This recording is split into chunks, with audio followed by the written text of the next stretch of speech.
Mel, another budget para sa trusses sa bahay mo.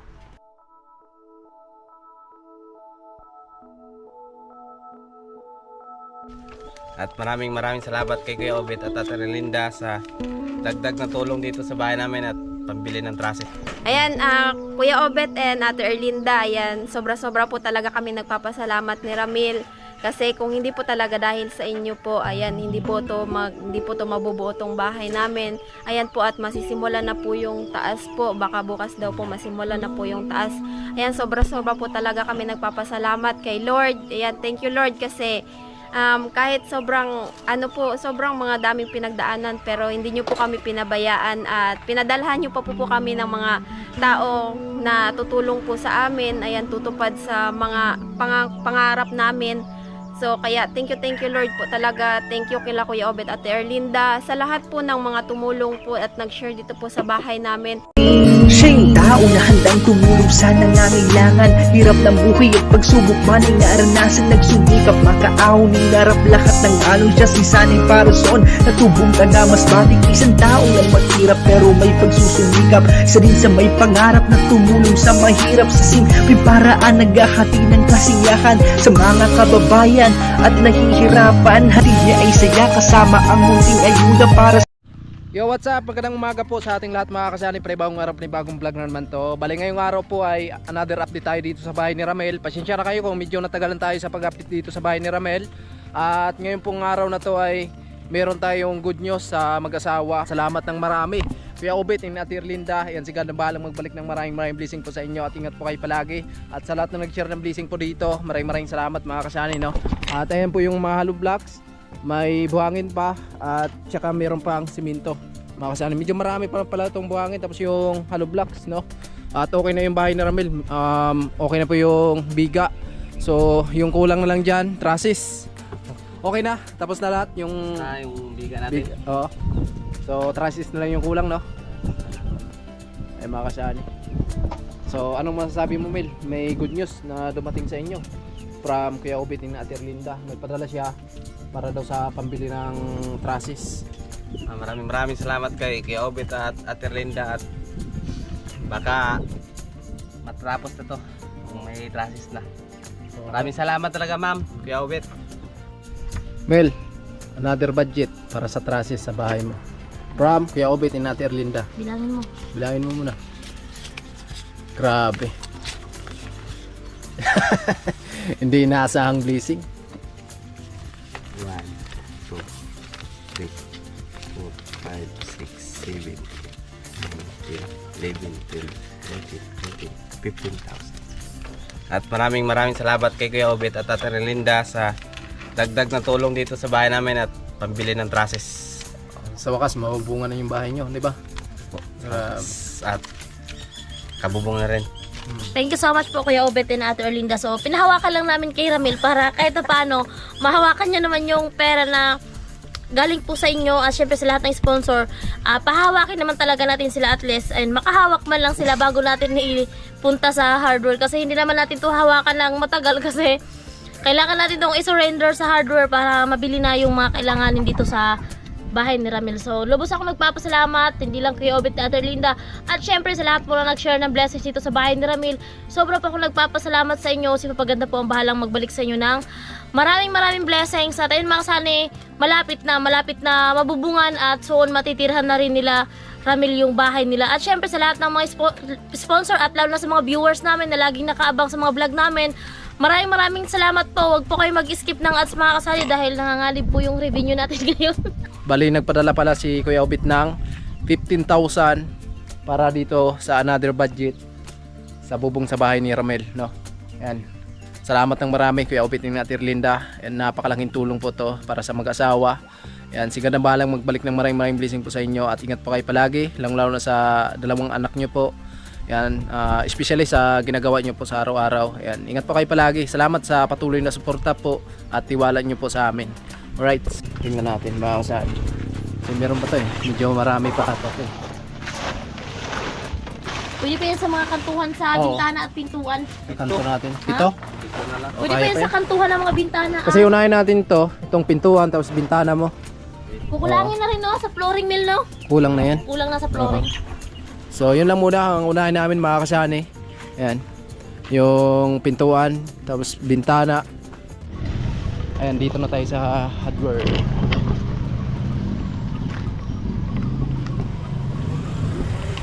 Bibili kami ng trusses. Ano ba ito ba ito kada ko?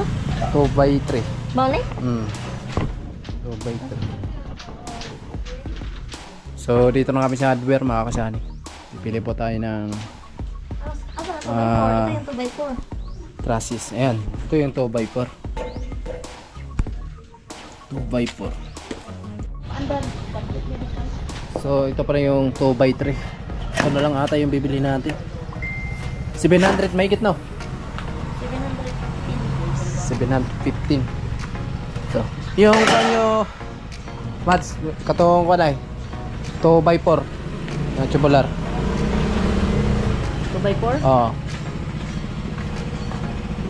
Tagpila. 900 tong pula. Pag dilaw,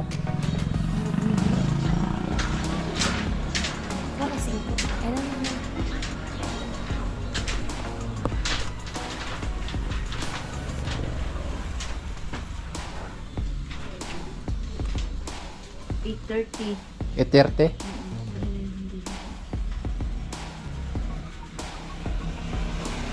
830. So ayan mga kasani, nakakuan po tayo ng price kung magkano lahat yung Yung yero, inaano Sa yero natin yan. yung yero, sa yero. sa yero. Plus, ayun, 470. Sakto na ba isang box nito o kulang? Metal screw, malalaman natin yan pag naubos. 470. Sa yero po yan, budget natin sa yero. 2.8. Wait lang ba? Yung 8 feet is 400 times 7. 2.8. Then 480. 480 times 7 plus 2.8 plus 470 equals 6,000. 6,630. Lahat. Oo, yung sa ano kasi meron nagpapatanong eh. So yung sa yero po, bukod po yung budget natin dyan. Meron pong nagpapatanong kung magkano po yung yero. Lahat na magagastos natin doon sa bahay ni Ramel. Tapos sa tubular, Sa tubular naman, 830 times ilang piraso nga nito? na 2 by ano yan? 2x4, 5 no? Oh, 5. 5 2x4. Sige lang. Yeah. Wait lang Yeah. 830 times 5 4,150 yun ha. Tapos dito sa 2x3 715 times 12 pieces no? Ay 16 16. 11,000 plus magkano yung kanina? 4,001. 4,150 15,000. 15,590 tapos dalawang box na welding rod Oh.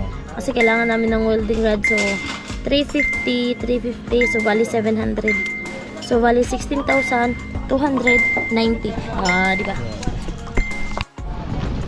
Ayan, so order lang tayo ng tubular mga kasani. Yung yero ipauli lang natin yon. So trusses lang muna yung order natin. Kasi may nagpapatanong po sa amin, pinapatutal po sa amin kung magkano talaga magagastos sa yero. So yung tubular, meron na po tayong budget yan. Tubular. Kaya? 16? 16 na pa ba no? Pa man? 2x3? Sa Igbaw 2x3. 16, 2x3. Tapos 5 ang 2x4.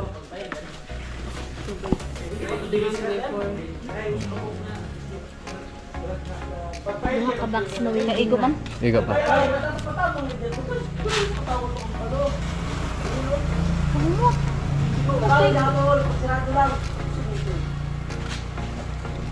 Ano? Okay na. Balik na discount sa ano? Total. Why discount? May discount, per? Oo nga, pwede ka na taga-discount. Mag-charge na silang sweldo.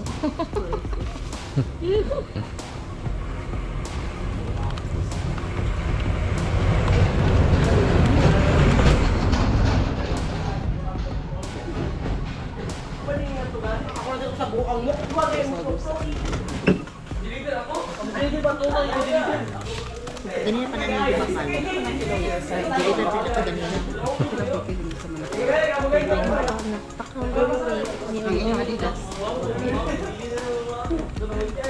Yung hotdog. Matungkol na po. 180. Pila? 16. 16? Oo. 16,000. 16,290. 3, 4, 5, 6, 7, 8, 9, 10, 11, 12, 13, 14, 15.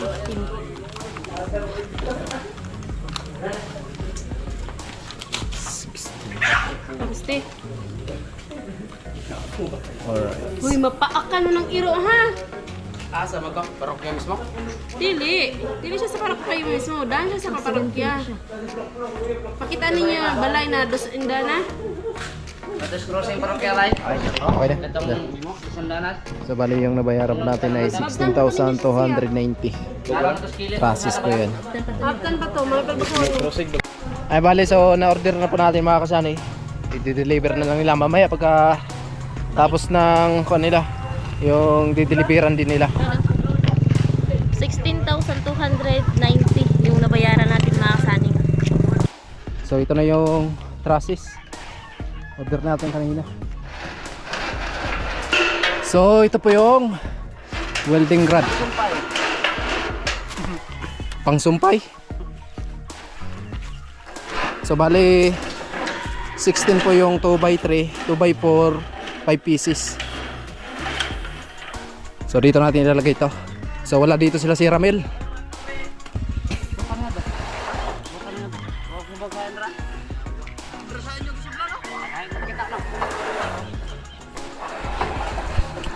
Ayan na, salamat kay Kuya Obet din at Erlinda, no? Dito na po yung trusses. So bukas start na tayo dito sa pag-welding ng trusses mga kasani. Okay. Tsaga-tsaga lang. Tsaga-tsaga lang.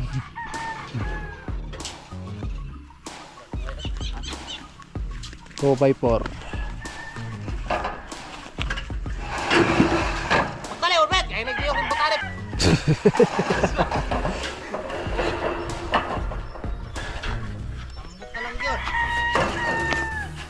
16 po yan, yung 2x3.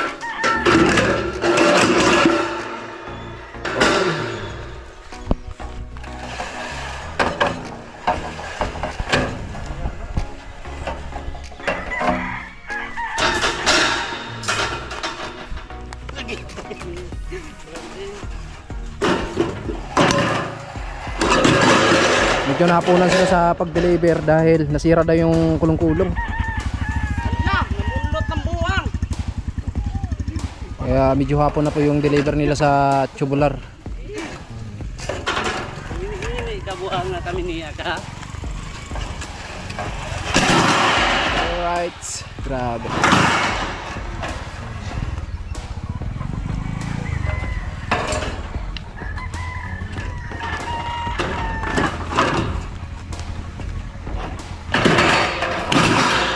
Ay bali, so dito na tayo sa bahay ni Ramel. At pasensya na kayo kasi mga kasani, hapon na po yung deliver nila. Kadahilan po ay nasira ngayong kulong-kulong. Kung medyo maaga lang sana na deliver nila, so nasimulan sana namin dito ang pag-trusses, no. So sayang, bawi na lang bukas. Bukas na lang tayo dito mag-trusses, no, pag-welding. At nandito na si Tere. Magandang hapon. Hello po mga kasama. Kasani, magandang hapon po sa inyong lahat. Kamusta? Yan, okay lang at kakarating lang din natin galing sa trabaho. Ayan, pasensya na po mga kasani at hindi tayo masyado nakakasama sa mga vlog nila, Sani. Ayun. At meron nga nag-message sa akin na wag na daw mahiya. Yan, shout out sir. Hindi ko na lang po sasabihin ko ano May yung nag-message? pangalan mo. Opo, may nag-message sa akin pero hindi ko na sasabihin yung pangalan niya. Ayan, sorry po kung hindi po ako nakakasali sa mga kasi vlog may nila. trabaho. Sani, kasi yun nga po, sinabi ko na din sa kanya, nagpaliwanag din po ako sa kanya na hindi talaga ako lagi makakasali sa pagbablog nila, Sani, kasi nga po nagtatrabaho. Kasi pag hindi po ako pumasok, is wala po akong sasahudin. Sayang naman po yung sahod natin, mababawasan na naman. Tapos konti nga lang po yung sahod natin, 216 lang per day natin. Tapos pag absent pa, ayun, kaltas na agad. Pag absent ka, matik, kakaltas Oo, yun. kunyari, mag half day ka, ayun, kaltas talaga yun. Bali, hindi na kami, buwanan. Yan Arawan pa. na. Oo, nagbago na yung sistema namin ngayon. Arawan na kami, hindi na kami buwanan. Kasi, pag buwanan, kahit may absent ka, ayan, hindi yun babawasan. Pero ngayon, may absent ka. Kasi arawan na eh. Oo. Mabilis lang nila bawasan yun dahil arawan na yung... Ayun. Bali, hindi na buwanan, arawan na. 216 na lang per day. So bali, alam kong nakita mo na eh, yung trusses para sa bahay nyo. From Kuya Obet and Ate Erlinda. Sila yung nagsagot sa trusses para sa bahay ninyo ni Ramil. Ayan, Kuya Obet and Ate Erlinda, ayan, sobra-sobra po talaga kami nagpapasalamat ni Ramil. Kasi kung hindi po talaga dahil sa inyo po, ayan, hindi po to mabubuo tong bahay namin. Ayan po, at masisimulan na po yung taas po. Baka bukas daw po masimulan na po yung taas. Ayan, sobra-sobra po talaga kami nagpapasalamat kay Lord. Ayan, thank you Lord kasi kahit sobrang mga daming pinagdaanan, pero hindi nyo po kami pinabayaan at pinadalhan nyo pa po kami ng mga tao na tutulong po sa amin. Ayan, tutupad sa mga pangarap namin. So kaya thank you Lord po talaga. Thank you kila Kuya Obet at Erlinda, sa lahat po ng mga tumulong po at nag-share dito po sa bahay namin. Kila Kuya Bruce, Kuyang and family, Kuya Rolando and Ate Helen, ayan, kay Sir Cabalen, Sir Gary Tisoy, Ma'am Lucky Lady, thank you so much po talaga sa mga binigay nyo po dito sa bahay namin. Ayan, thank you so much po talaga. Yan, wala po kami ibang maisusukli sa inyo kundi taos pusong pasasalamat lang po at good health palagi and more blessing pa po ang darating sa inyong lahat po. Thank you so much po. Ayan po, so papakita ko lang sa inyo yung loob, mga kasani. At bukas, start na tayo dito sa pag-trusses, no? At abangan nyo pala mga kasani para dun sa yero. So meron pong nagpapatanong dun sa hardware. Hindi ko muna babanggitin yung pangalan niya kung sino siya. So abangan nyo na lang sa susunod po na update natin dito sa bahay ni Ramil, no? Ayan, tapos po kami nagpapasalamat sa inyo sa lahat ng nag-share ng blessing dito sa bahay ng mag-asawa. Napakalaking tulong po talaga, no? Si God na bahala magbalik ng maraming blessing po sa inyo mga kasani. At yan, thank you very much sa lahat ng nag-share, no? So abangan nyo na lang yung pagsisimula natin mag-trusses dito. At hanggang dito lang muna. Maraming salamat sa lahat ng hindi umiskip ng ads. Malaking tulong po yan mga kasani. Tuloy-tuloy lang tayo sa ating pagbablog kahit na mahina yung signal. So tuloy pa rin tayo, no? Walang susuko hanggat hindi matatapos yung bahay ni Ramil. Bye bye.